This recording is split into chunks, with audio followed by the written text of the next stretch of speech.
마가복음 4장 21절 제가 먼저 읽습니다. 또 그들에게 이르시되 사람이 등불을 가져오는 것은 말 아래나 평상 아래에 두려함이냐 등경 위에 두려함이 아니냐. 드러내려 하지 않고는 숨긴 것이 없고 나타내려 하지 않고는 감추인 것이 없느니라. 들을 귀 있는 자는 들으라. 또 이르시되 너희가 무엇을 듣는가 스스로 삼가라. 너희의 헤아리는 그 헤아림으로 너희가 헤아림을 받을 것이며 더 받으리니 있는 자는 받을 것이요 없는 자는 그 있는 것까지도 빼앗기리라. 또 이르시되 하나님의 나라는 사람이 씨를 땅에 뿌림과 같으니 그가 밤낮 자고 깨고 하는 중에 씨가 나서 자라되 어떻게 그리 되는지를 알지 못하느니라. 땅이 스스로 열매를 맺되 처음에는 싹이요 다음에는 이삭이요 그 다음에는 이삭의 충실한 곡식이라. 열매가 익으면 곧 낫을 대나니 이는 추수 때가 이르렀음이라. 또 이르시되 우리가 하나님의 나라를 어떻게 비교하며 또 무슨 비유로 나타낼까. 겨자씨 한 알과 같으니 땅에 심길 때에는 땅 위의 모든 씨보다 작은 것이로되 심긴 후에는 자라서 모든 풀보다 커지며 큰 가지를 내나니 공중의 새들이 그 그늘에 깃들일 만큼 되느니라. 예수께서 이러한 많은 비유로 그들이 알아들을 수 있는 대로 말씀을 가르치시되 비유가 아니면 말씀하지 아니하시고 다만 혼자 계실 때에 그 제자들에게 모든 것을 해석하시더라. 아멘. 자리에 앉으시기를 바랍니다. 예전에 그 가수 인순이 씨가 부른 그 위의 꿈, 아마 이 노래를 기억하는 분이 많으실 텐데요. 그 가사가 참 마음에 많이 와닿습니다. 난 꿈이 있었죠. 버려지고 찢겨 남루하여도 내 가슴 깊숙이 보물과 같이 간직했던 꿈. 혹 때론 누군가가 뜬 모를 비웃음 내 등 뒤에 흘릴 때도 난 참아야 했죠. 참을 수 있었죠. 그날을 위해. 늘 걱정하듯 말하죠.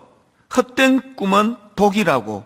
세상은 끝이 정해진 책처럼 이미 돌이킬 수 없는 현실이라고. 그래요. 난 꿈이 있어요. 그 꿈을 믿어요. 저 차갑게 서 있는 운명이란 벽 앞에 당당히 마주칠 수 있어요. 언젠가 나 그 벽을 넘고서 저 하늘을 높이 날 수 있어요. 이 노래가 많은 사람들에게 그 가사가 이제 공감을 불러일으켰던 거는 이 노래를 부른 우리 인순이 씨의 상황이 이 노랫말하고 너무나 비슷하다고 느꼈기 때문입니다. 다 아시겠지만 인순이 씨는 한국인 어머니와 흑인 아버지 사이에서 태어난 혼혈 한국인 아닙니까? 요즘이야 뭐 많이 좋아졌지만 그 당시로는 그 이 혼혈에 대한 사회적인 편견이 뭐 얼마나 많았습니까? 그러니까 이 인순이 씨가 살아가고 자라가는 과정 그 자체가 뭐 상처투성이라고 그렇게 추측할 수 있는 거 아닙니까? 게다가 홀어머니와 둘이서 살아가다가 보니까 경제적으로는 학교를 다닐 수 없을 만큼 그렇게 어려운 생활을 했었다. 그런 이야기들이 전해지는 겁니다. 이 인순이 씨가 참 귀한 게 그런 너무나 어려운 여러 역경 속에서도 끝까지 참고 견뎌서 본인이 원하는 그 멋지고 훌륭한 가수의 꿈을 이루어낸 분이기 때문에 그래서 이제 그 노래를 들을 때마다 야, 저 노래 제목이 그 위의 꿈도 되지만 저거는 인순이의 꿈, 이렇게 정해도 되겠다. 그럴 정도로 공감이 되니까 많은 사람들이 그 노래를 따라 부르고 좋아했던 것 같습니다. 제가 오늘 본문 말씀을 묵상하다가 그 노랫말이 떠오른 이유가 있는데요. 바로 오늘 다루게 된 이 겨자씨 비유는 뭐 비유가 그렇듯이 여러 각도로 조명하고 해석하고 또 교훈을 삼을 수 있지만 이 겨자씨 비유는 이 땅을 살아가는 우리들이 품어야 될 이 하나님 나라에 대한 꿈 이야기도 그렇게 우리가 이거를 받을 수가 있다는 것입니다. 자, 본문 마가복음 4장 30절부터 한번 보십시오. 또 이르시되 우리가 하나님의 나라를 어떻게 비교하며 또 무슨 비유로 나타낼까? 겨자씨 한 알과 같으니 땅에 심길 때에는 땅 위의 모든 씨보다 작은 것이로되 심긴 후에는 자라서 모든 풀보다 커지며 큰 가지를 내나니 공중의 새들이 그 그늘에 깃들일 만큼 되느니라. 제가 지난주 어느 새벽에 이 말씀을 묵상하다가 어느 한 대목에서 뜨거운 마음이 확 올라왔던 거는, 이 말씀이 이게 바로 예수님 당신 이야기구나. 이게 예수님이 꾸고 계시던 그 꿈을 지금 주변에 있는 가까운 제자들에게 이 꿈을 나누고 계시는 거구나. 여러분 한번 생각을 해보십시오. 지금이야 뭐 예수님과 또 예수님께서 선포하신 하나님 나라가 뭐 어마어마한 영향력을 미치는 그런 큰 나무가 됐지만, 말씀을 전하시던 그 당시 예수님은 그야말로 작고 초라한 겨자씨에 불과한 그런 대접을 받던 상황 아닙니까? 거대한 로마 제국 입장에서 보면은 이스라엘은 변방의 조그마한 속국에 불과한 나라인데요, 그 조그마한 속국에 불과한 나라 중에서도 그 나라의 중심을 이루던 예루살렘이 아니라 또 그 변방에 있는 갈릴리에서 활동하시던 한 청년에 불과하니까 그 당시 예수님 존재 자체가 겨자씨 같은 존재라는 겁니다. 이런 맥락에서 보면은 오늘 본문의 겨자씨 비유는 구약의 이사야 60장 22절이요. 그 작은 자가 천을 이루겠고 그 약한 자가 강국을 이룰 것이라. 그 작은 자가 천을 이루겠고 그 약한 자가 강국을 이룰 것이라. 때가 되면 난 여호와가 속히 이루리라. 이 말씀의 배경 여러분 아십니까? 지금 상황은 너무나 비참한 상황이거든요. 겨우 포로 생활을 끝내고 고국으로 돌아와서 보니까 성전은 무너져 자취를 감춘 비참한 상황이고 온 나라가 다 폐허의 상황입니다. 이런 절망적인 상황임에도 불구하고 그들의 미래를 바꾸어 놓으실 하나님을 기대하게 하는 이 말씀이, 이게 바로 이사야 60장 22절이거든요. 그 작은 자가 천을 이루겠고 그 약한 자가 강국을 이룰 것이라. 현실은 절망이지만 그 절망에다가 온통 마음을 빼앗기지 말고 하나님 주시는 그 꿈으로 이 어려운 현실을 극복해 나가라는 그 하나님의 메시지가 담겨있는 이 구절 아닙니까? 그래서 저는 히브리서 11장 1절이요, 세 번역으로 믿음은 바라는 것들의 확신이요 보이지 않는 것들의 증거입니다. 하나님 나라는 비록 겨자씨로 시작한 것이지만 하나님 주시는 꿈을 가지고 그 꿈을 가지고 달려나갈 때 큰 나무를 이루고 그 가지에 깃드는 새들을 바라보는 것이, 꿈꾸는 것이 이게 하나님 나라다. 제가 왜 이 겨자씨 비유가 제 마음에 뜨거움이 되는가 하면은요, 뭐 여러 번 제가 간증도 하고 고백도 했지만 20대 초반에 뭐 저 존재 자체가 겨자씨 아닙니까? 영어를 잘하기를 합니까? 이게 뭐 랭귀지 스쿨에서 공부를 하고 있지만 이게 뭐 대학을 뭐 졸업할 수 있는 실력이 전혀 안 되는 상황에서 아버지는 돌아가셨죠? 돈을 벌어야만 생계가 가능하기 때문에 풀타임으로 일하고 풀타임으로 학교 다니는 이 상황이 말이 안 되는 거 아닙니까? 주유소에서 일할 때 3교대 주유소 밤 11시부터 아침 7시까지 밤 꼬박 새고 일하고는 그냥 뭐 샤워만 하고 학교로 달려가면은 이게 미국 교수님 강의를 막 그냥 막 눈 동그랗게 뜨고 쳐다봐도 이게 못 알아듣는데, 이게 지금 뭐 밤새고 와가지고 뭐 몽롱한 상태로 이게 공부가 되겠냐고요. 그리고 어휘력이 약한데 이게 뭐 하루 종일 도서관에 앉아가지고 그 책 읽고 또 단어 외우고 수구 외우고 그래도 안 되는 판인데 풀타임으로 이게 노동해가지고 이게 뭐 되겠냐고. 그러니까 제 꼴이 이게 딱 겨자씨. 너무 초라하고 참 비참하고.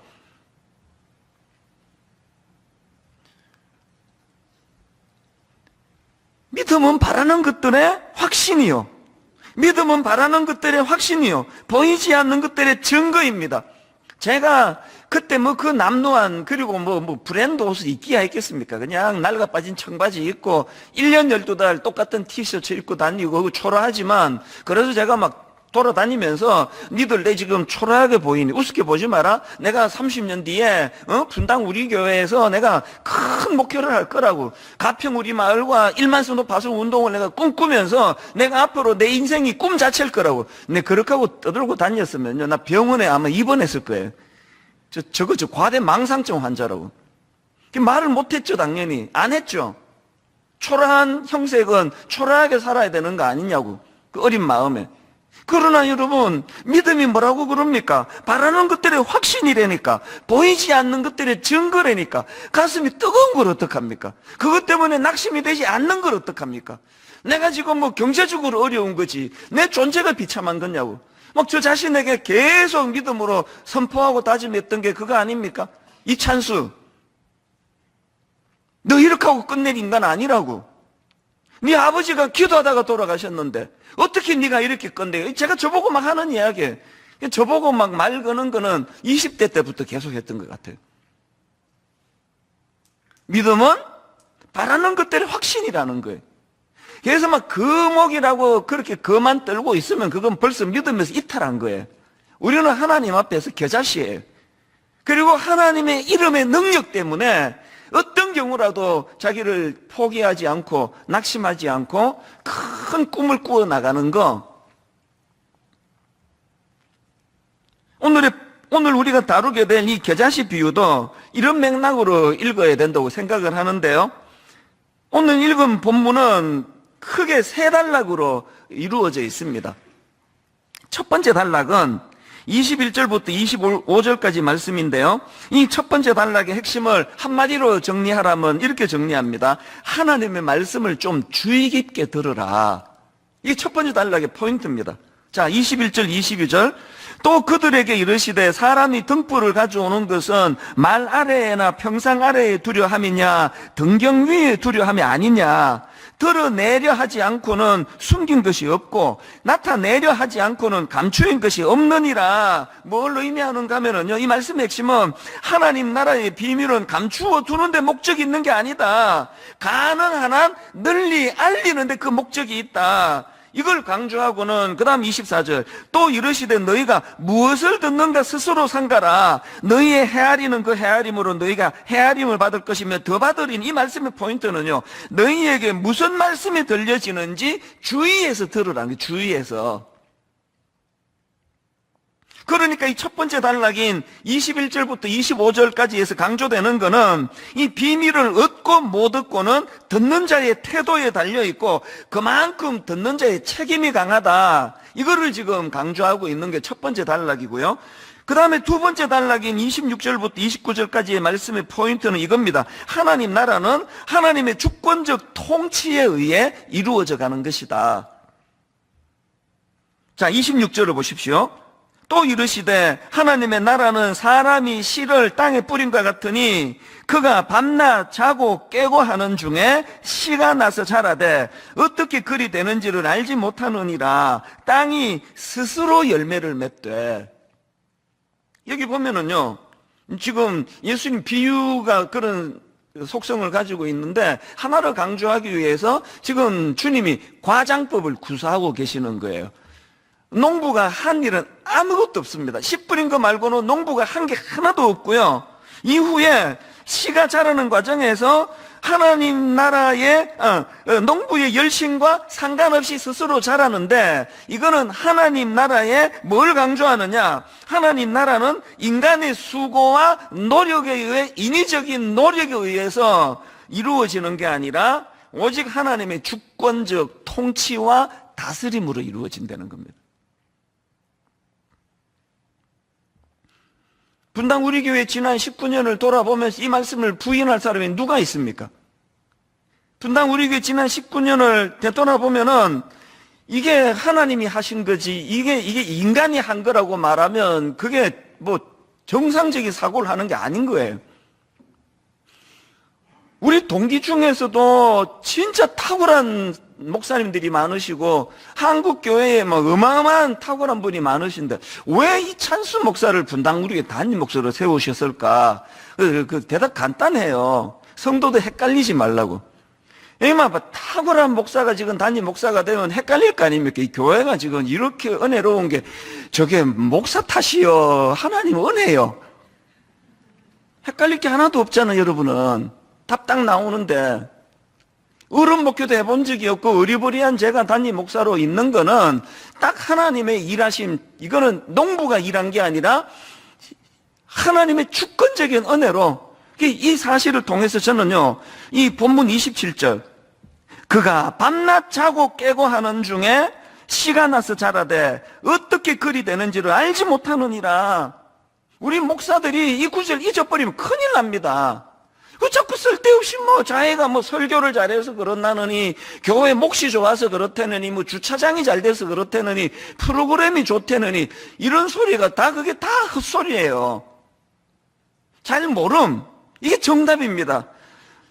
그가 밤낮 자고 깨고 하는 중에 씨가 나서 자라되 어떻게 그리 되는지를 알지 못하느니라. 저는 분당 우리 교를 생각하면은요, 잠언 16장 9절, 사람이 마음으로 자기의 길을 계획할지라도 그의 걸음을 인도하시는 이는 여호와시니라. 이게 딱 19년을 요약하면 이겁니다. 여러분, 지금 일만서도 파송 운동을 제가 계속 30교회 그랬는데, 딱 이틀 전에 이게 흔들려가지고 틀어져가지고 참여하지 못하는 목사님이 생겨가지고, 그래서 제가 한때는 되게 마음이 복잡하고 힘들었습니다. 아니, 이게 30교회, 이게 입에 익어가지고 착착 붙는데, 이제 29교회, 입에 붙지를 않은 거예요, 이게. 그리고 이게 모든 게 이게 20, 20, 30, 이 단위로 가는데, 29개를 분립을 했다. 그럼 이게 사람들이 이게 되게 이상하네? 왜 30이 아니고 29이야? 29주년 때 했나? 별의별 설명을 할 수가 없으니까요. 제가 처음에는 이게 왜 하나님 왜 이틀 전에 발표 이틀 전에 이런 헷갈리는 거를 털어버리셨냐고 그래서 이게 내가 29교회 할 때마다 내가 마음이 복잡했는데 요새는요, 여러분 인생 해석이에요. 제가 좋은 해석을 찾았습니다.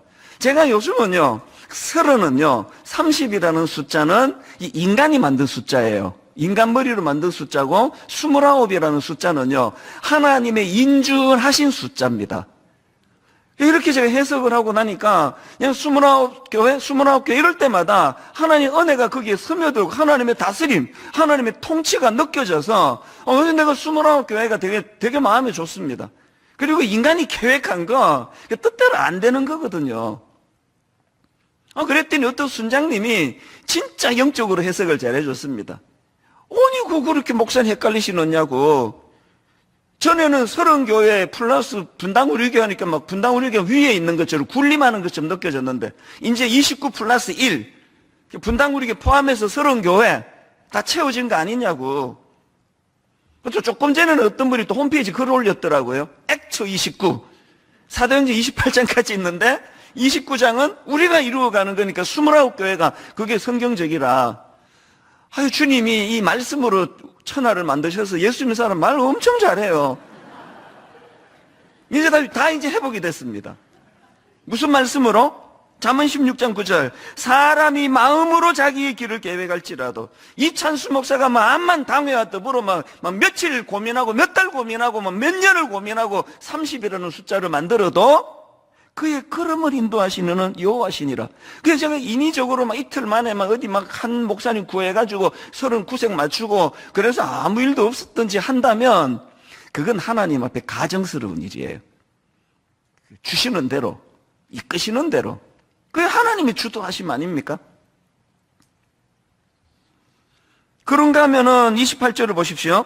땅이 스스로 열매를 맺되 처음에는 삭시요, 다음에는 이삭이요, 그 다음에는 이삭의 충실한 곡식이라. 여러분, 이 순리가 보이세요? 순리가 보입니까? 처음에는, 다음에는, 그 다음에는. 지금 코로나19 또 무슨 역병, 무슨 이상기온, 지금 이 전부가 다 하나님의 자연 질서를 인간의 탐욕으로 지금 이게 역행해서 이런 거 아닙니까? 순리를 거스르는 거, 이 조급함 때문에. 한번 이게 절차 무시하고. 여러분, 우리는요, 저는 요즘에 물철학. 물은요, 자기가 갈 길을 자기가 정하지 않습니다. 하나님이 만들어 놓은 물줄기의 순리를 따라가는 게 그게 물철학 아닙니까?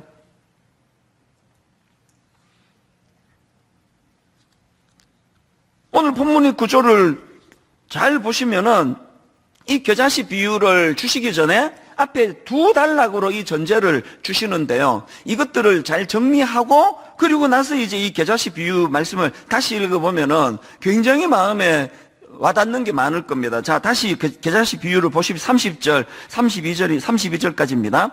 또 이르시되 우리가 하나님의 나라를 어떻게 비교하며 또 무슨 비유로 나타낼까? 겨자씨 한 알과 같으니 땅에 심길 때에는 땅 위의 모든 씨보다 작은 것이로되 심긴 후에는 자라서 모든 풀보다 커지며 큰 가지를 내나니 공중의 새들이 그 그늘에 깃들일 만큼 되느니라. 저는 이 말씀을 한 주 묵상을 하면서 여기서 굉장히 중요한 두 가지 포인트를 얻었는데요. 이거는 이번 주 묵상하고 끝낼 게 아니고 계속 우리 삶 가운데 이 두 가지가 마음에 새겨져야 된다 생각합니다. 자, 겨자씨 비유에서 기억해야 될 첫 번째 포인트가 뭐냐? 32절 말씀을 그대로 인용했습니다. 심긴 후에는 자라서 모든 풀보다 커지며 큰 가지를 내나니. 자, 이걸 세 번역으로 읽어드리겠습니다. 31절.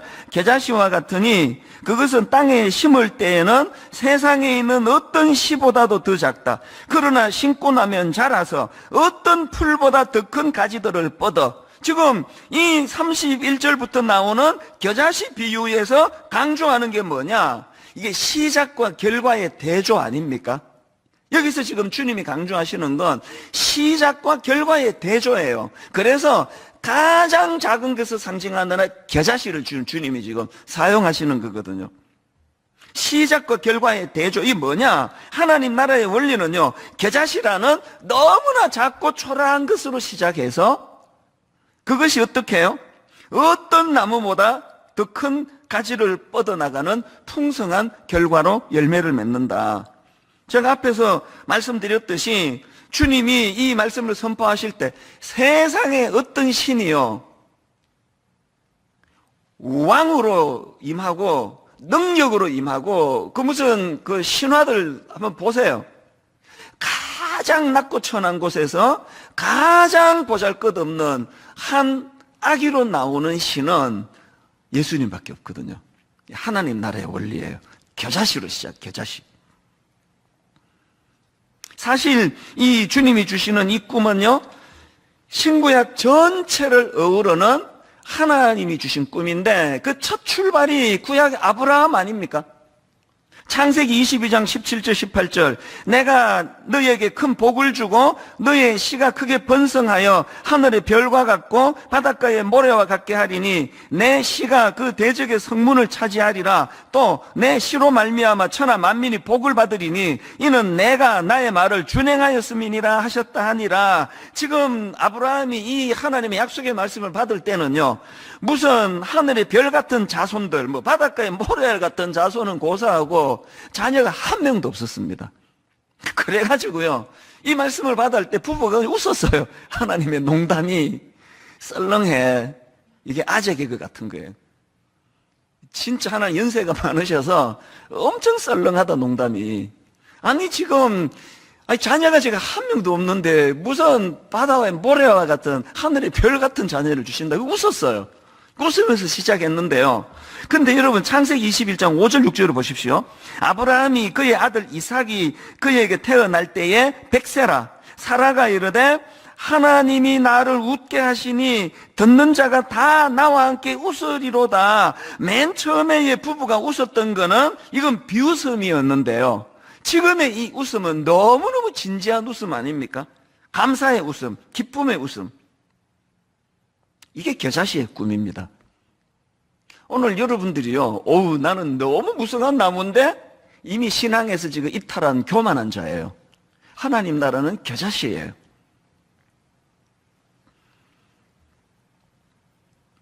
제가 20대 때 쓰레기 치우고 유태인들 가게에서 일했기 때문에 최저임금 주고 이제 저를 허드렛 일에 쓰려고 눈 치우고 뭐 변기 청소 이런 거 시키려고 저를 고용을 하고 나머지는 다 유태인들, 그 미국계 유태인들인데요. 너무나 영어를 못하고 대화가 잘 안 되고 주로 내가 하는 일은 이제 허드렛 일이고 이러니까 당연히 내 존재 자리매김은 저 끝에 초라한 비참한 인간 아닙니까? 그러나 믿음이 하나님께서 저에게 주신 믿음이 있었으니까 이거는 기능이지 내 존재가 이 사람들보다 비참하지 않다는 거, 이 정리가 돼 있으니까 갈등이 없는 거예요. 미국 사람들 중에도 인종차별도 하고, 그 이상한 사람들이 가끔씩 있거든요. 아이고, 저 덩신 같은 게 저렇게 속이 좁아 터져가지고 저 집안 식구들 얼마나 괴롭히려고. 이렇게 저를 막 함부로 대하고 우습게 하고 동양인이라고 비하하고 가면은 내가 초라한 게 아니라 그 사람이 너무 비참하게 느껴지는 거. 이게 하나님 나라의 원리를 아는 사람의 특징이에요. 교회가 작다고 초라하지 않고 교회가 크지다고 거만하지 않고 그저 하나님 맡겨주신 균형에 불과하니까. 그러면서 제 마음에 아까 말씀드렸잖아요. 계속 꾸어지는 꿈은 장차 하나님께서 저를 통해 어떤 일을 행하실 것인가에 대하여 가슴이 벅차도록 인도해 주시니까 그 꿈에 한 100배, 1000배쯤 하나님이 이루어져 가시는 거 아닙니까? 저는 저의 이 나이가 제 나이에 저를 보면은 이게 제가 전데요. 너무 생소해요. 그런 분 계세요? 자기가 자기인데 좀 생소한 분 계세요? 제가 너무 생소해요. 이거 어떻게 하다 이렇게 됐지? 모르는 거죠. 아까 모른다 그랬잖아요. 아마 60대가 되고 나니까 막 살만 났습니다. 인생의 전성기는 60대인 거 아세요? 50대 때는 내가 50이 전성기인 줄 알았는데요. 인생의 전성기는 나 70대면 또 70일 거예요. 겨자 씨는 계속 자라가니까.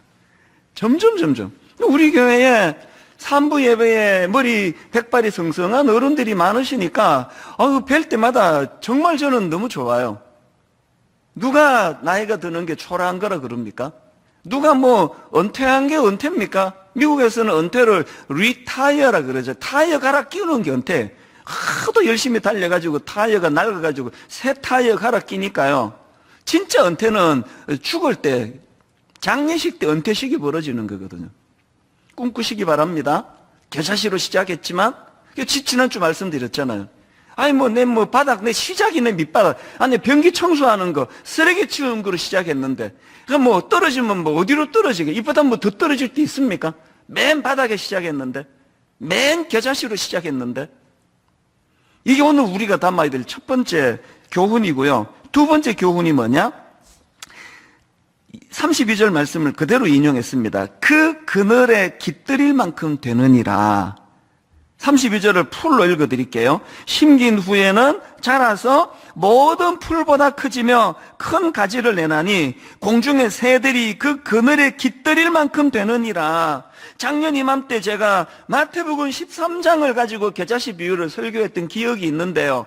그때 마태복음 13장 32절 이는 모든 씨보다 작은 것이로되 자란 후에는 풀보다 커서 나무가 되매 공중의 새들이 와서 그 가지에 깃들이느니라. 마태복음에서는 이제 그 새들이 와서 가지에 깃든다라고 설명했는데 오늘 마가복음에는 더 구체적인 거예요. 왜 새들이 와서 깃드느냐? 32절을 다시 보십시오. 심긴 후에는 자라서 모든 풀보다 커지며 큰 가지를 내나니 공중의 새들이 그 그늘에 깃들일 만큼 되느니라.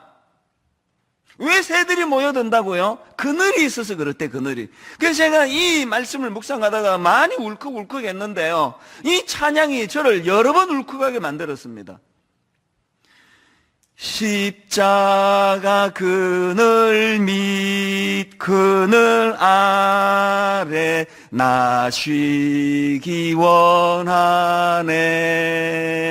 저 햇볕이 뜨겁고 또 짐이 무거워 이 광야 같은 세상에 늘 방황할 때에 주 십자가의 그늘에 내 쉴 곳 찾았네.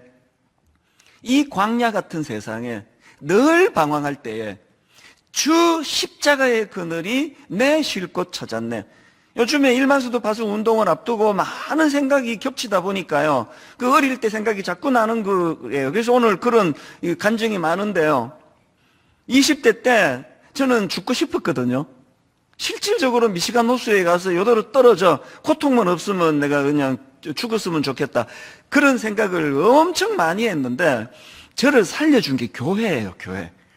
엿새 내내 유태인들한테 시달리고 유태인들끼리 그냥 본의 아니게 왕따가 되고 아주 저를 초라한 존재로 자리매김하는 그런 사람들 앞에서 그렇게 일주일을 살아가면서 저를 살려준 게 교회예요. 매주일 교회가 저를 살려줬습니다. 그렇게 초라한 일주일을 보내다가 교회만 가면은 그 성도님들의 그 은혜를 내가 잊지를 못합니다. 등 두드려 주시고 자기 집으로 데리고 가서 갈비 구워서 대접을 해주시고 그 미스터리 힘내, 젊을 때 그렇게 다 하는 거야. 그리고 선포되는 말씀을 통해서 비록 내가 겨자씨 같은 상황이지만 그게 그늘이에요. 그늘. 교회는 그늘입니다. 땡볕 아래 갈증을 느끼며 고통하던 성도들이 주일날 주님 앞으로 와 그 그늘, 이 광야 같은 세상에 늘 방황할 때에 주 십자가의 그늘에 내 쉴 곳 찾았네. 여러분, 우리 어른들이 맨날 교회 가서 싸우고 애들 앞에서 그래서 애들이 그냥 교회 와가지고 그늘을 느끼지 못하게 하면 이게 죄인이 되는 거거든요. 저는 이 겨자씨 비유를 가지고 두 가지 숙제를 발견하는데요. 첫 번째 숙제가 뭐냐? 내가 먼저 그 그늘을 누리는 거, 이게 숙제입니다, 숙제. 이게 말이에요. 막 엄청 교회를 위하여 헌신해야만 충성이 아닙니다. 하나님이 호의를 베풀어 주실 때 그 호의를 받는 게 그게 가장 큰 보은이에요. 우리나라 분들은 정말 내가 마음에 안 드는 게 하나 있는데 호의도 잘 안 베풀고요.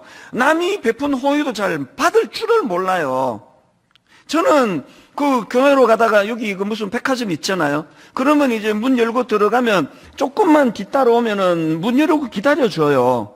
당연히 그래야 되는 거 아닙니까? 그 한 발 뒤로 가는데 그냥 문 확 닫고 가는 예쁘게 생긴 아가씨를 보면은 아이고 저렇게 커트를 치장하는데 네 속도 좀 치장해라고 막 화가 날 때가 있거든요.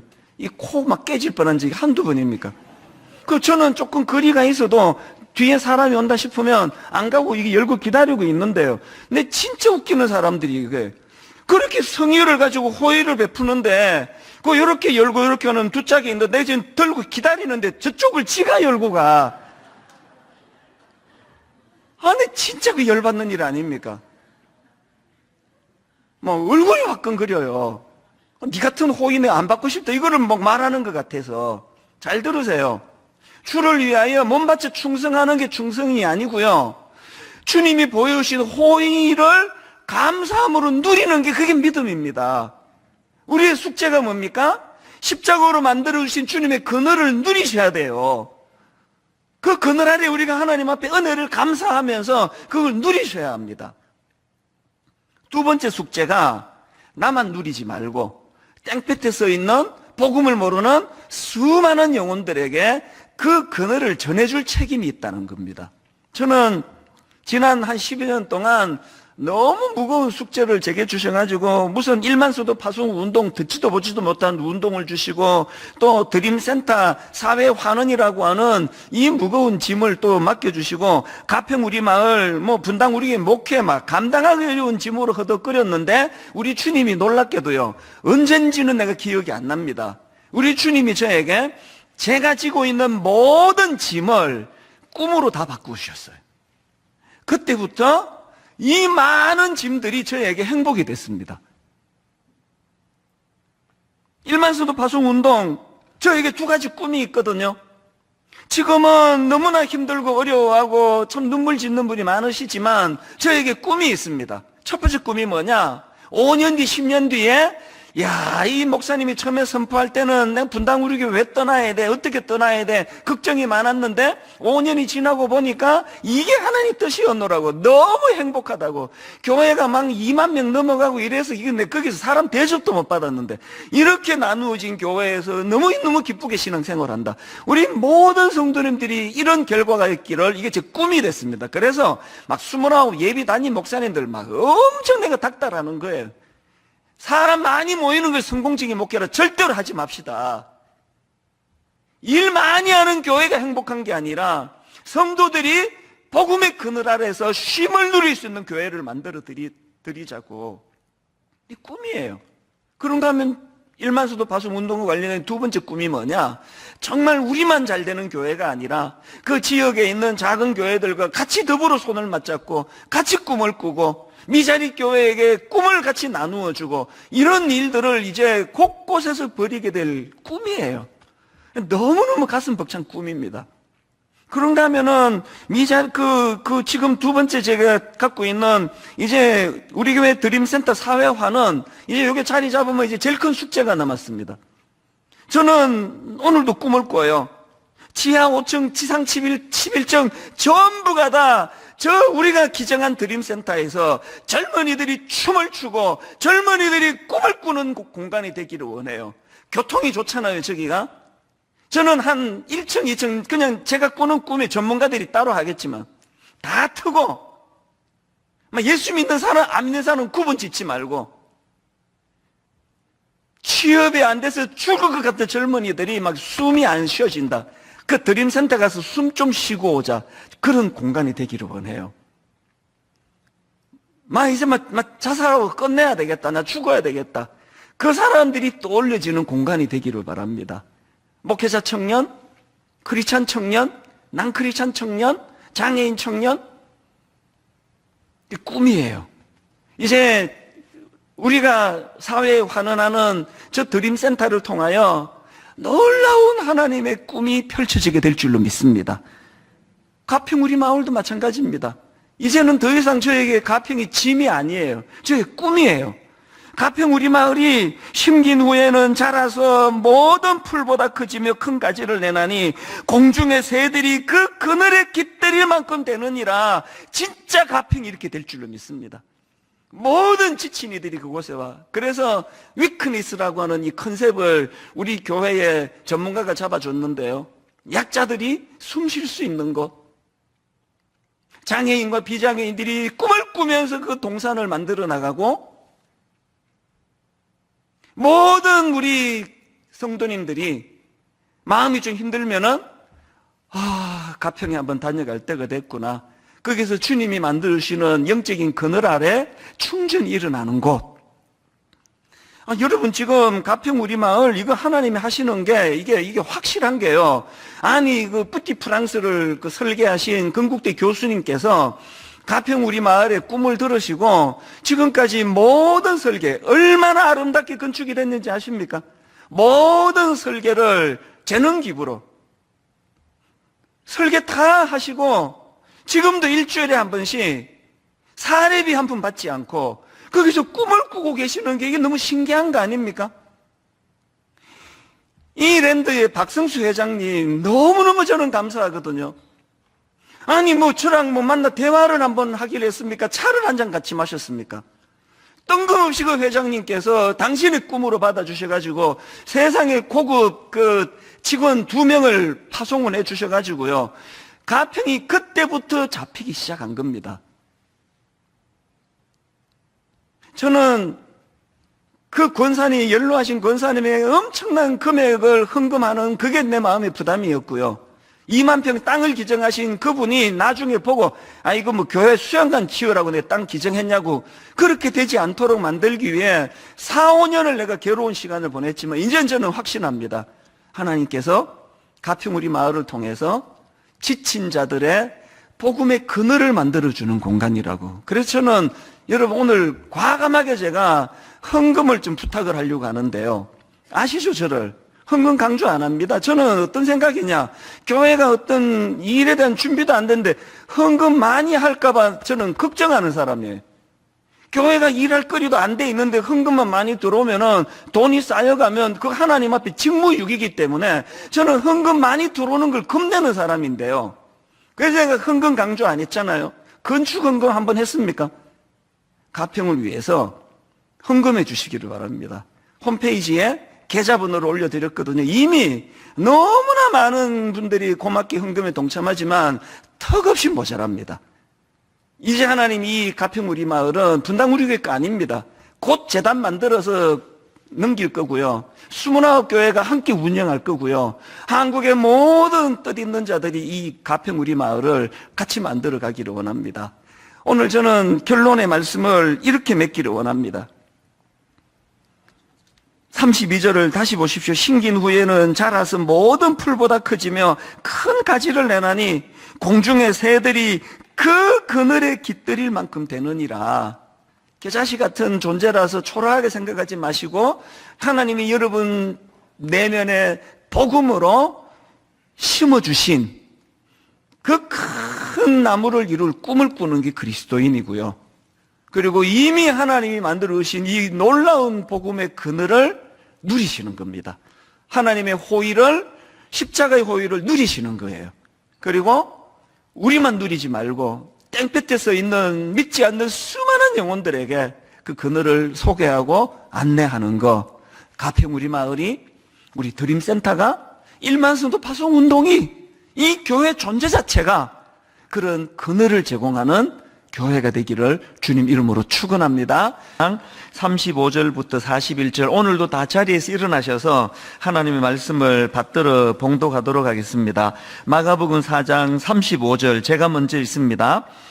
그날 저물 때에 제자들에게 이르시되 우리가 저편으로 건너가자 하시니 그들이 무리를 떠나 예수를 배에 계신 그대로 모시고 가매 다른 배들도 함께 하더니 큰 광풍이 일어나며 물결이 배에 부딪혀 들어와 배에 가득하게 되었더라. 예수께서는 고물에서 베개를 베고 주무시더니 제자들이 깨우며 이르되 선생님이여 우리가 죽게 된 것을 돌보지 아니하시나이까 하니 예수께서 깨어 바람을 꾸짖으시며 바다 들어 이르시되 잠잠하라 고요하라 하시니 바람이 그치고 아주 잔잔하여지더라. 이에 제자들에게 이르시되 어찌하여 이렇게 무서워하느냐 너희가 어찌 믿음이 없느냐 하시니 같이 읽습니다. 그들이 심히 두려워하여 서로 말하되 그가 누구이기에 바람과 바다도 순종하는가 하였더라. 아멘. 자리에 앉아주시기를 바랍니다. 오늘 본문에 보면 이 예수님의 제자들이 배를 타고 가다가 엄청난 풍랑을 만나는데 말로도 알 수 없는 그런 상황입니다. 그 내용이 오늘 본문 마가복음 4장 37절과 38절에 기록이 되어 있습니다. 큰 광풍이 일어나며 물결이 배에 부딪혀 들어와 배에 가득하게 되었더라. 예수께서는 고물에서 베개를 베고 주무시더니 제자들이 깨우며 이르되 선생님이여 우리가 죽게 된 것을 돌보지 아니하시나이까 하니 어떤 상황인지 금방 알 수 있지 않습니까? 이 그냥 풍랑이 아닙니다. 우리가 죽게 되었사오니 이럴 정도로 엄청난 지금 고난에 빠져 있는 상황이 오늘 본문인데요.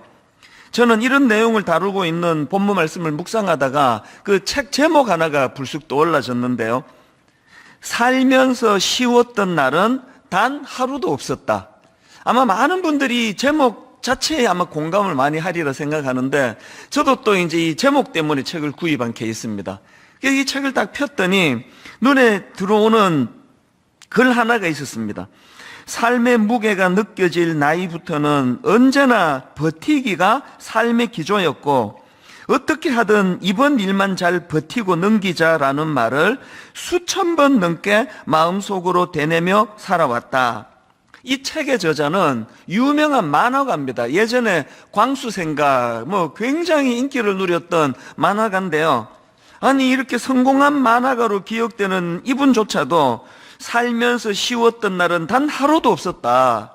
또 하루에도 수천 번씩 오늘은 잘 버텨야 된다. 오늘도 잘 버티자. 그렇게 외치며 살아야 되는 게 이 현실의 삶이라면 평범한 성도님들의 삶은 얼마나 힘들고 얼마나 버텨내야 될 일들이 많을까.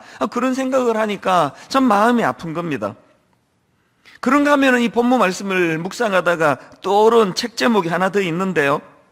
김해남 교수님이 쓴 어른으로 산다는 것, 이 책 제목은 평범한데요. 제 눈에 들어온 건 이 책의 부제입니다. 내 맘 같지 않은 사람들, 내 뜻대로 안 되는 세상에서 행복해지는 법. 이게 무슨 구호 같지 않습니까? 내 맘 같지 않은 사람들, 내 뜻대로 안 되는 세상. 이런 관점으로 오늘 본문 말씀을 쭉 묵상을 하다가 보니까 참 너무나 많은 이 현실의 이 풍랑, 파도, 이것으로 참 힘들어하는 성도님들이 많으신데 어떻게 쓰든 하나님 오늘 이 말씀으로 저들에게 힘을 주시고 용기를 주시고 그렇게 다시 이 풍랑을 싸워 이겨 일어설 수 있기를 원합니다. 이 마음에 그런 소원이 한 주 내내 저에게 넘쳤던 그런 한 주였습니다. 이런 마음으로 이제 본문 말씀을 쭉 살펴보기를 원하는데요. 근데 먼저 살펴봐야 되는 게 이 오늘 본문 말씀에 도저히 이해가 안 되는 이 모순 아닌가? 이런 질문거리들이 참 많이 발견되는 것을 볼 수가 있습니다. 예를 들면 이런 겁니다. 아니 지금 그 배에 예수님이 타고 계시는데 아니 어떻게 그 예수님이 타신 그 배에 이런 풍랑이 엄습해 올 수 있느냐는 겁니다. 그런가 하면은 또 한 가지 질문거리가 나오는데요. 지금 제자들이 풍랑을 만나서 그 배에서 엄청 생사를 가늠하는 그런 지금 고난을 당하고 있는데 놀랍게도 그 제자들의 고난의 원인 제공자가 예수님이세요. 35절 한번 보시겠습니까? 그날 저물 때에 제자들에게 이르시되 우리가 저편으로 건너가자 하시니 제자들은요 이 주님의 말씀 앞에 순종해서 배를 탄 거거든요. 순종해서 배를 탔는데 그 순종의 결과가 이런 절망적인 풍랑이라는 거 이해가 되십니까? 그런가 하면 또 하나 이런 질문이 있습니다. 아니 지금 제자들이 죽을 고생을 하고 있는데 예수님이 격려해 주지는 못하실 망정 그 제자들을 꾸짖으시는 겁니다. 40절을 보십시오. 이에 제자들에게 이르시되 어찌하여 이렇게 무서워하느냐 너희가 어찌 믿음이 없느냐. 아니 이게 꾸짖을 상황입니까? 누구라서 그 정도 지금 광풍을 만나는데 두려워하지 않을 사람이 누가 있느냐고요. 대부분의 경우 주님의 꾸짖으심이 이해가 되는데요. 이 본문에서는 얼른 납득은 잘 안 되는 겁니다. 아니 왜 격려는 안 하시고 꾸짖으시지? 아니 예수 잘 믿는 건 AI가 되는 건가? 아무 본능도 없고 감정도 없고 막 풍랑이 와도 막 할렐루야 막 기뻐하고 그래야 되는 건가? 그런 질문이 가능한 거 아닙니까? 그런가 하면은 또 더 결정적인 거. 아니 지금 제자들이 죽을 고생을 하고 있는 그 상황에서 아니 주님이라는데 우리의 주인 되신다는데 아니 예수님 어떻게 그 상황에서 주무실 수 있느냐는 겁니다. 38절 예수께서는 고물에서 베개를 베고 주무시더니 그래서 제자들이 절규합니다. 제자들이 깨우며 이르되 선생님이여 우리가 죽게 된 것을 돌보지 아니하시나이까. 이게 꼭 우리 상황을 보는 것 같지 않습니까? 기도하다가 보면은요, 예수님이 우리 기도를 외면하시는 것 같은 느낌, 안 들어주시는 것 같아요. 이 주무시는 건가? 기도 안 하시는 분은 이게 뭔 소리인지 모르실 거예요, 아마. 이런 여러 가지 이 질문들이 나오는 게 오늘 본문에서의 상황인데요. 저도 이제 이런 여러 가지 질문들을 묵상하고 또 책을 통해 살펴보고 이 답이 뭘까? 분명히 이게 모순이 아닐 텐데 이게 답이 안 나오는 겁니다. 1번 문제가 해결이 되면 2번이 모순이고요. 2번에다가 맞추면 3번이 이해가 안 되고 이것들이 막 뒤엉켜 있는데요. 제가 이런 것들을 가지고 고민하면서 본문을 묵상하다가 본문에서 모든 문제를 한꺼번에 풀어내는 마스터 키 같은 거 하나 발견을 했습니다. 마스터 키 아시죠? 이 열쇠만 있으면은 1층부터 11층까지 모든 건물의 자물쇠를 다 열 수 있는 키가 마스터 키예요. 지금 제가 열거해 드렸던 이 많은 모순 같은 이 질문에 대하여 이 전체를 관통하는 마스터 키 같은 말씀 하나를 제가 발견을 했는데 그게 마가복음 4장 35절에 제일 먼저 나오는 표현입니다. 그날 저물 때에 또 생뚱맞지 않습니까? 아니 저게 무슨 마스터 키냐고 제가 설명을 드릴게요. 이게 왜 마스터 키가 되느냐? 지금 저자인 마가가 오늘 본문을 기록하는 첫 표현으로 강조하는 것이 그날 저물 때에 라는 이게 이 시제라면은요. 그날 저물 때에 전에 있었던 일이 중요한 거 아니겠습니까? 그게 바로 이 4장 말씀의 첫 시작인 4장 1절이 이렇게 시작합니다. 예수께서 다시 바닷가에서 가르치시니 큰 무리가 모여들거늘 예수께서 바다에 떠 있는 배에 올라앉으시고 온 무리는 바닷가 육지에 있더라. 지금 그날 저녁에 저물 때는 광풍을 만나가지고 죽을 고생을 했는데 그 일이 있기 전에 그날 낮에는 무슨 일이 있었다고요? 예수님이 가르치셨어요. 여러 가지 비유를 가지고 하나님 나라에 대해서 가르치셨습니다. 그런 가르침이 있고 난 다음에 그리고는 35절에 그날 저물 때에 제자들에게 이르시되 우리가 저편으로 건너가자 하시니 아까 말씀드렸죠? 이 원인 유발자가 예수님이시라고요. 그래서 제가 이걸 종합적으로 묵상을 하다가 구호 하나를 만들었는데 떠올려진 구호가 이겁니다. 낮에는 이론, 밤에는 실습.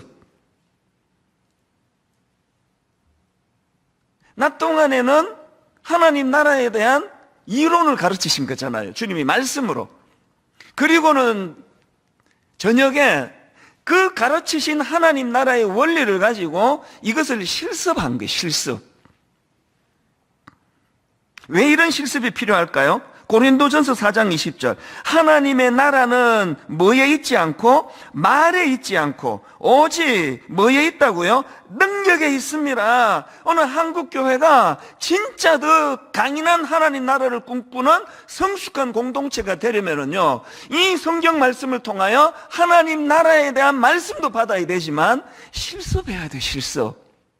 삶의 현장에서 죽을 것 같은 고비를 만나고 내 힘으로는 도저히 풀리지 않는 그런 풍랑 앞에서 제자들처럼 절규하는 그런 일이 있을 때 우리 주님이 말씀으로 가르치신 그 모든 것들이 실제적으로 하나님 나라에 주님은 위대한 왕이시다는 것을 풍랑의 현장에서 경험해야 되기 때문에 지금 이런 모든 일련의 일들이 이제 훈련의 과정으로서 이것을 우리가 봐야 된다. 제가 그렇게 이것들을 정리하게 된 겁니다. 최근에 제가 한양대 정재찬 교수님이 쓴 책도 구해서 읽고 또 강의도 듣고 하면서 제 마음에 강렬한 메시지 몇 가지를 이 강의에서 얻었는데요. 이 교수님 강의의 전체의 이 전제가 뭐냐 하니까 인생은 자기 뜻대로 되지 않는다예요. 이 교수님이 이 자기 후배들을 쭉 둘러보면은 참 마음먹은 대로 잘 안 돼가지고 파란만장한 삶을 사는 그런 후배들이 이 눈에 떠있는데 이 교수님이 그런 후배들한테 권한다는 거예요. 네 이야기 그 책으로 써라. 책으로. 그 파란만장한 그 오늘 본문으로 치면은 풍랑이 끊임없이 일어나는 네 삶, 그 책으로 쓰라. 그러면서 책 제목은 내가 써줄게. 이 교수님이 그 파란 많은 사람 후배 보고 책 쓰라 그러고 구원한 제목이 뭔지 아십니까? 제목이 이렇습니다. 인생은 뜻대로 되지 않는다. 그 다음이 중요합니다. 그게 더 낫다. 그러면서 이런 이야기를 하는 겁니다. 사람들이 보통 뜻이 있는 곳에 길이 있다, 막 표기도 쓰고, 중고등학교 때 뜻이 있는 곳에 길이 있다, 막 목표 막 그러면서 그런 기억이 나는데 이게 틀렸다는 거예요. 뜻이 있는 곳에 길이 있는 게 아니고 어쩌면 길이 있는 그곳에 뜻이 있을지 모른다. 이게 무슨 뜻인가 하면은요, 인생길 가운데, 이게 길이 보이네? 이런 거 별로 없고요. 모든 인생의 길 가운데 험한 길을 만날 때가 훨씬 많은 겁니다. 그 험한 길을 만나 힘들어하면서도 절대로 좌절하고 낙심해가지고 그 안 믿는 사람들 이런 이야기 자주 하잖아요. 이번 생은 망했다. 이번 생은 끝장이다. 이번 생 다음 생 없습니다. 이게 끝이에요 그냥. 그래서 자기가 원하는 길을 못 만나가지고 이번 생은 망했다 이렇게 좌절하지 아니하고 끝까지 포기하지 않고 내가 여기 온 데는 무슨 뜻이 있을 거야. 그래서 끝까지 그 험한 길을 달려가다가 그런 사람들이 끝내 이룬 걸 보고서 많은 사람들이 이 원인과 결과를 뒤바꿔 생각한다는 거예요. 저렇게 포기하지 않고 끝까지 가는 거 보니까 그게 길이 있었었구나. 그게 아니라는 거예요. 길이 있어서가 아니고 포기하지 않고 뚫어낸 그 사람이었기 때문에 거기에 길이 난 거라는 겁니다. 저는 이번에 강의를 들으면서 마음에 막 불타는 전의가 막 용솟음 치는 겁니다. 하나님, 뜻이 있는 곳에 길이 있는 게 아니라 우리가 걸어가는 그 길을 기어이 뜻이 있는 길로 만들어내기를 원하시는, 이게 주님이 저를 향하신 꿈이시라는 거. 지난주 설교 시간에 강조하지 않았습니까? 겨자씨의 비유를 주신 건 이건 우리 주님의 꿈이라고요. 우리를 향하여 이루시기를 원하는. 그래서 보통 사람들이 이제 꽃길로 가세요, 뭐 꽃길로만 가세요, 막 이런 덕담들 많이 하는데요. 이 교수님이 막 엄청 도발적으로 말하더라고요. 나는 그런 말 싫다고. 꽃길로만 가라니. 남이 억지로 그 곱게 만들어 놓은 그 꽃길을 내가 짓밟으면서 가는, 난 그렇게 살고 싶지 않습니다. 엄청 도전이 되는 거 아닙니까? 오늘 저는 여러분 단호하게 선포합니다. 1만 성도 파송 운동 꽃길이라서 권하는 거 아닙니다. 이제 내년부터 꽃길을 걷게 될 겁니다. 이렇게 하면은 제가 속이는 짓이 돼요.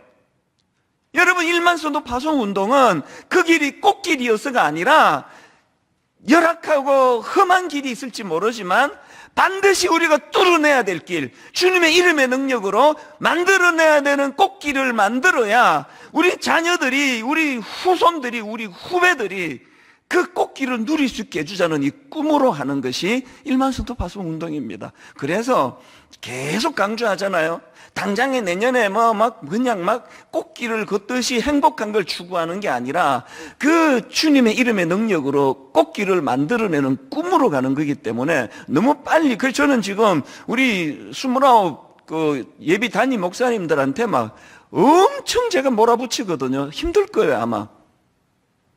막 계속 제가 몰아붙여요. 겨자씨로 그 순수함을 잃어버리면 다 잃는 거다. 소탐대시라는 거, 그건 독약 중에 독약이다. 아무것도 없는 우리가 순수함마저 잃어버리면 뭐가 남느냐.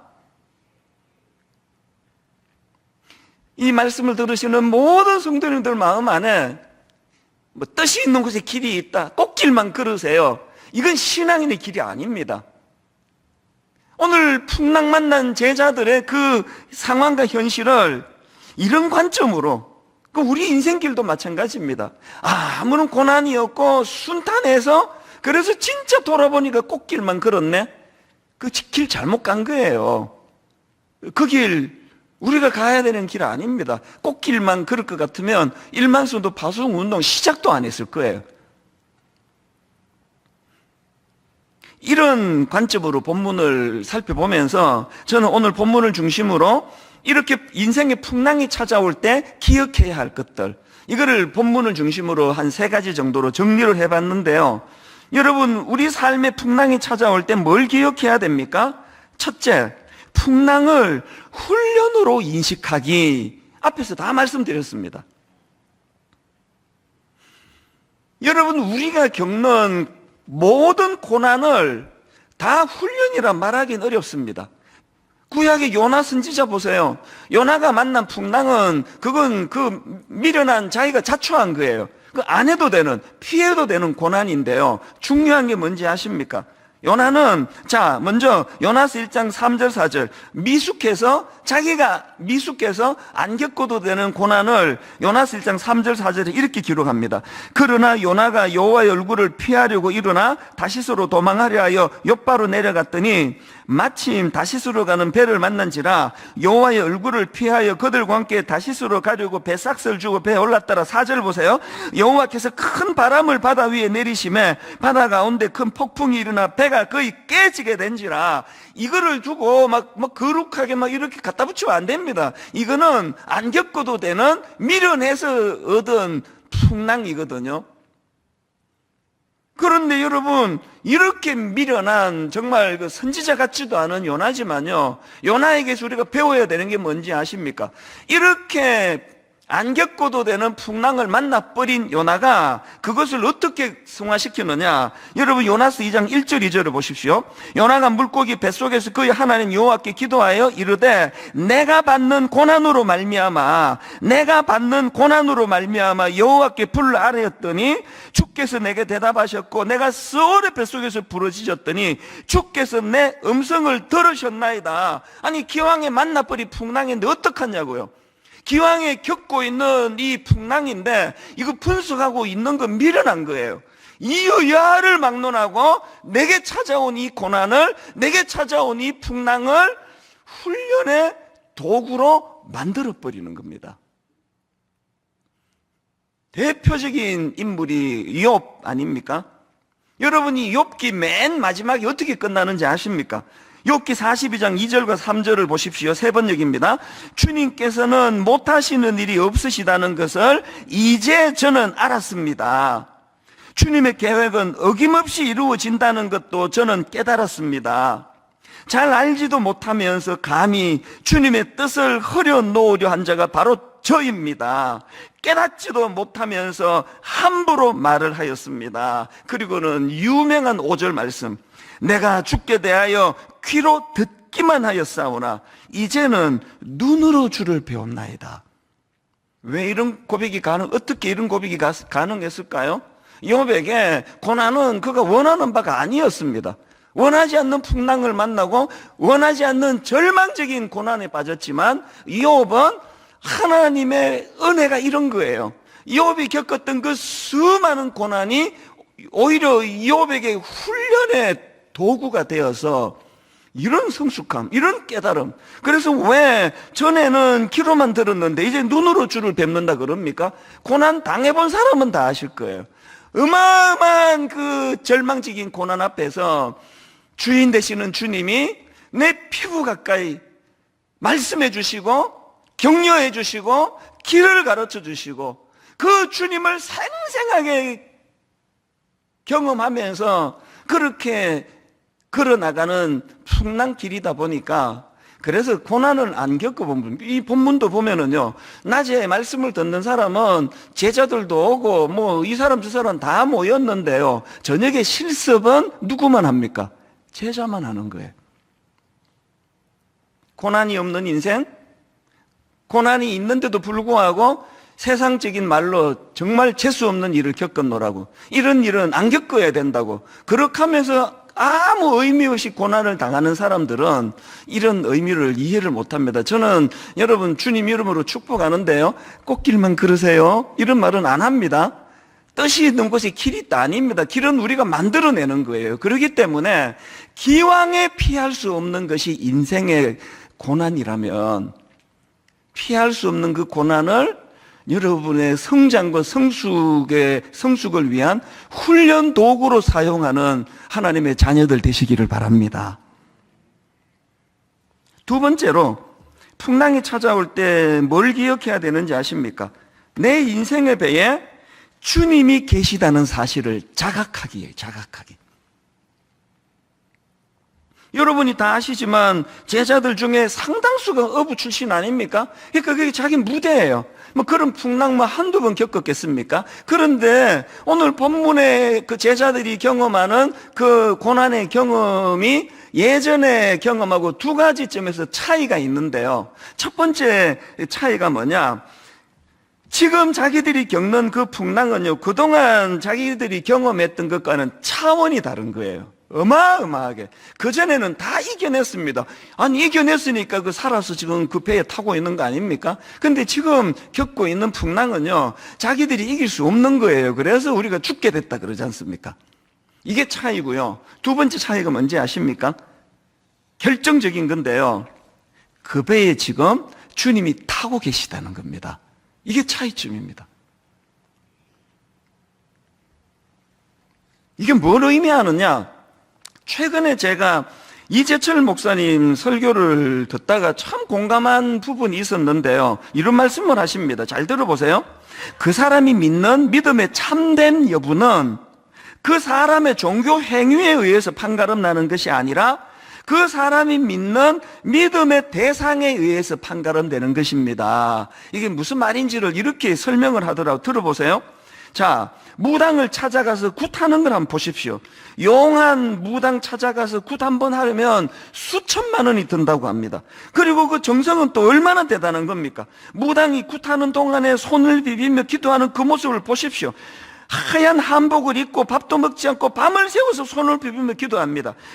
그들의 종교 행위는 우리보다 훨씬 더 진지하고 열성적입니다. 그런데도 불구하고 우리는 그들을 가리켜서 믿음을 가진 사람이라 말하지 않고 미신을 가진 사람이라고 말합니다.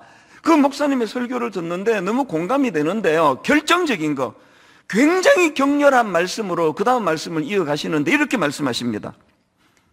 왜 우리가 그들의 열심을 믿음을 가진 사람이라 하지 않고 미신을 가진 사람이라 하는가 하면은 그들의 믿음의 대상이 고작 죽은 돼지 대가리나 좋아하는 잡신에 지나지 않기 때문입니다.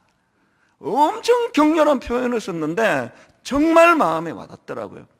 오늘 한국교회가 우리가 믿는 믿음의 참됨을 증명하려고 막 그렇게 그냥 뼈 빠지게 노력하고 몸부림치고 집 팔아 갖다 바치고 밤새도록 빌고 하는 이런 것으로 우리 신앙의 참됨을 증명해서 되는 것이 아니고, 우리 믿음의 참됨은 우리 믿음의 대상인 예수 그리스도, 그분의 위대하심을 증명해내고 그분의 위대하심을 삶 속에서 경험하는 것으로 나타내야 된다고 한다면 여러분 이 말씀에 대하여 동의가 되십니까?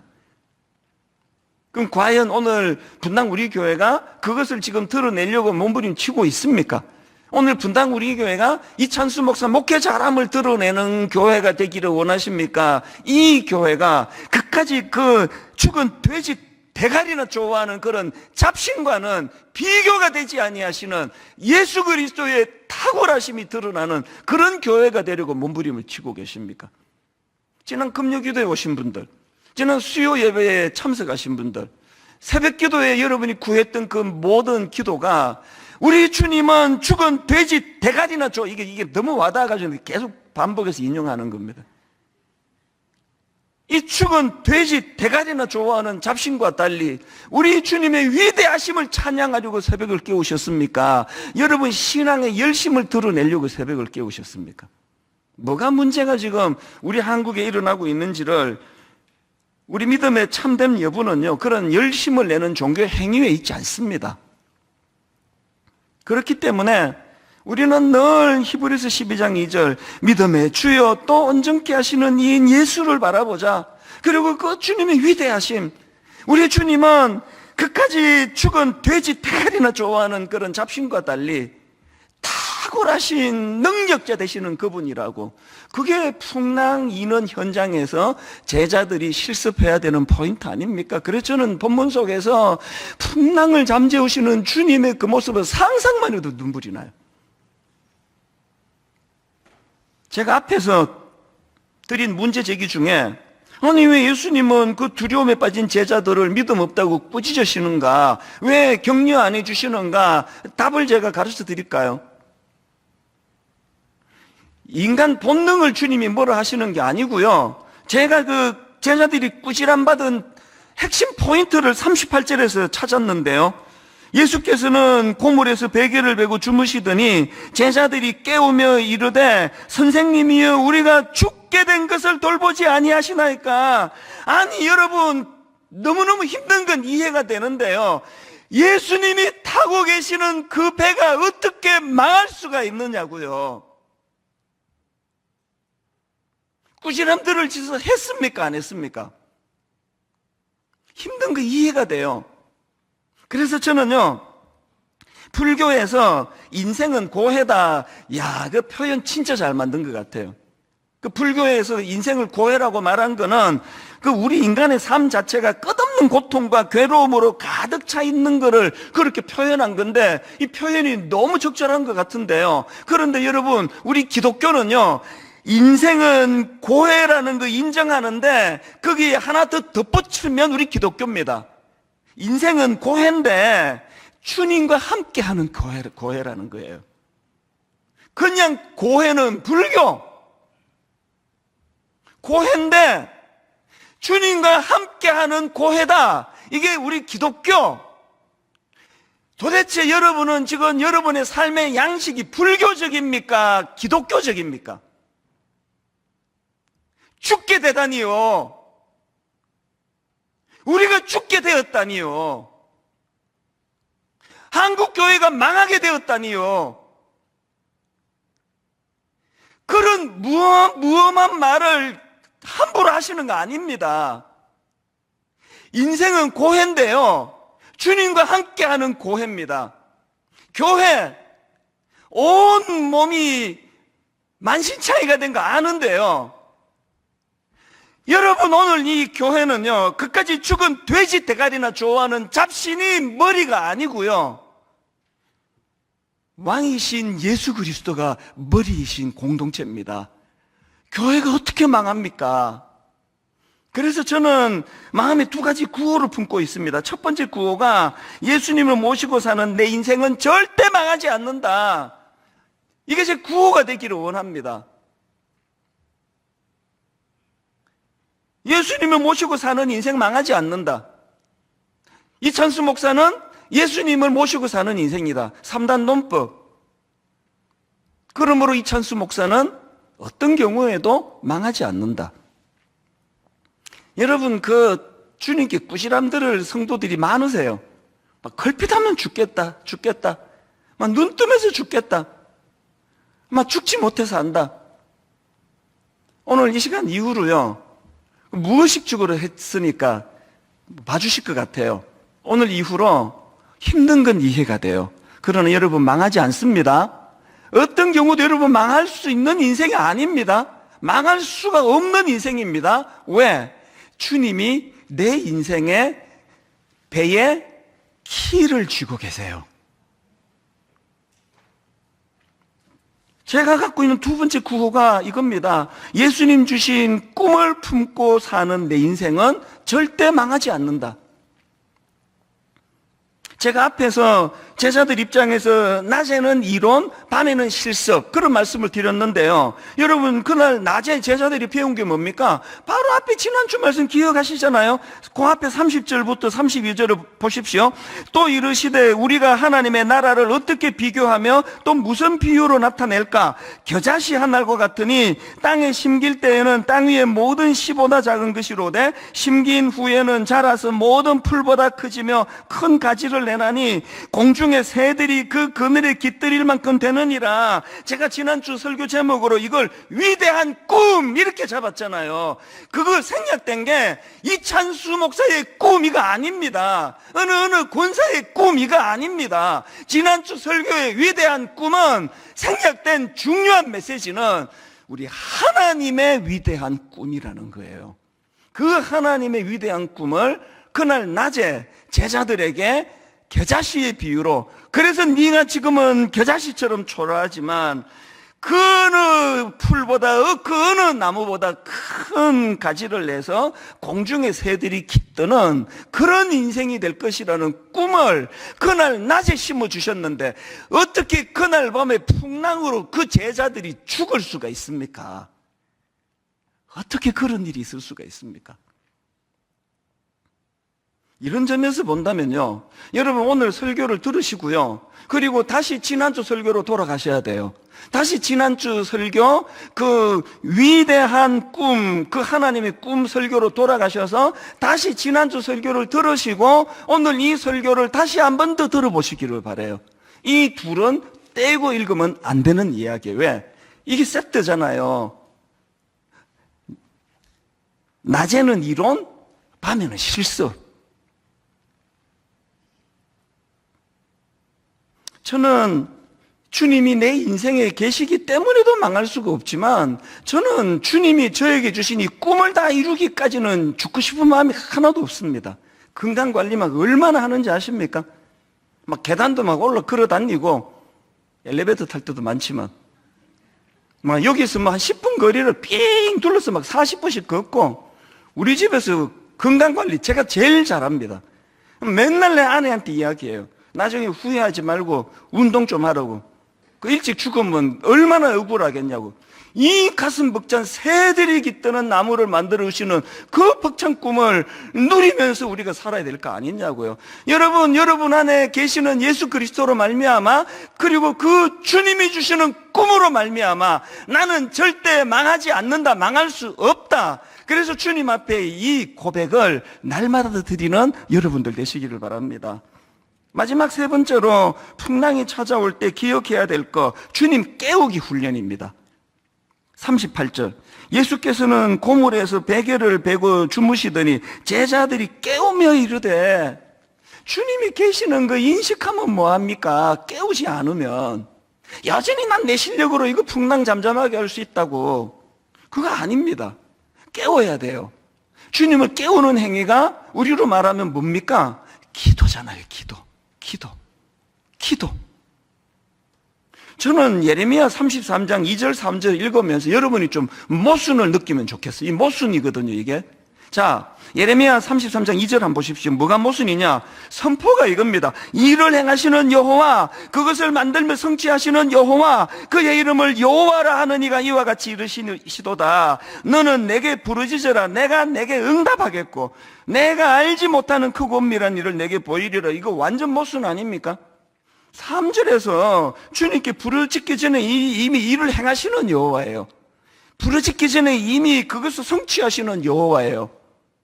그런데 이 3절은 꼭 내가 부르짖어야 뭐 하나님이 일하시는 것처럼 하는 건 모순 아닙니까? 이게 오늘 본문에서 제가 드리고 싶은 핵심 포인트예요. 예수님이 지금 주무신단 말이에요. 예수님이 지금 주무시는데 학수고대하며 기다리는 게 뭐예요? 당신을 흔들어 깨우기를 원하시는 거예요. 이거 아시겠습니까? 우리 기도 안에도 주님은 일하시는 분이에요. 우리 기도 안에도 그것을 만들어 성취하시는 분이에요. 그런데 우리가 기도할 때, 우리가 주님 앞에 기도를 갖고 나아갈 때 비로소 내 인생의 키를 갖고 계시는 그분의 일하심을 목도하게 된다는 것입니다. 여러분 인생에 하나님이 일 안 하신다고, 하나님이 일 안 하신다고 그렇게 불평하시면 안 되는 거 아닙니까? 빌립보 4장 6절, 아무것도 염려하지 말고 다만 모든 일에 기도와 간구로 너희 구할 것을 감사함으로 하나님께 아뢰라. 두 구도를 갖고 지금 이야기합니다. 염려하든지 기도하든지. 염려가 너 지루하지도 않니? 지겹지도 않니? 염려가 이제 좀 지겨우면 기도해라. 염려하든지 기도하든지. 이거를 오늘 본문으로 그 빗대서 한번 설명해 볼까요? 그 풍랑 가운데 죽을 것 같다고 비명 지르며 살든지 주님을 흔들어 깨우든지. 어느 쪽을 지금 택하고 계십니까? 여러분 실력으로 풍랑이 잠재워지지 않는 거 그 정도 고생했으면 이제 아셔야 되는 거 아닙니까? 풍랑으로 고생하든지 주님을 흔들어 깨우든지, 염려로 쌓여 살든지 기도하든지. 결론을, 저는 이제 요 세 번째 대지는 다음 주 말씀과 연관이 돼서 이제 다시 좀 더 강조하려고 하고요. 결론을 저는 이렇게 맺기를 원합니다. 오늘 여러분 이 본문은요, 그 훈련 차원에서 봐야 된다고 말씀을 드렸는데, 오늘 본문에서 훈련시키시는 예수님의 목표가 뭘 것 같으세요? 오늘 본문에서 예수님의 목표는요, 제자들이 갖고 있는 두려움의 대상을 옮기는 게 목표입니다. 이게 무슨 말인지 40절을 보세요.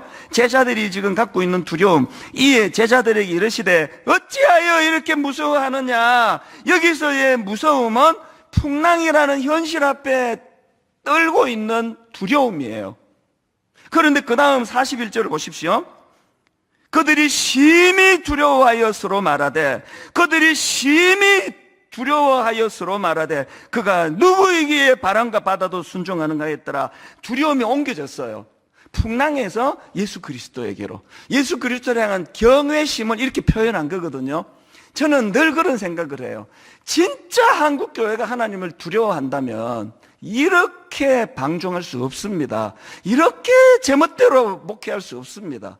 하나님을 두려워하지 않는 거예요. 그러니까 맨날 풍랑이 두려운 거 아닙니까? 오늘 고난 중에 계신 분, 오늘 여러분 풍랑 속에서 억장이 무너지는 아픔을 느끼고 계시는 분, 이것 갖고 기도하시기를 바랍니다. 아버지, 저의 두려움의 대상이 현실을 어렵게 하는 풍랑에서 예수 그리스도로 옮겨가기를 원합니다.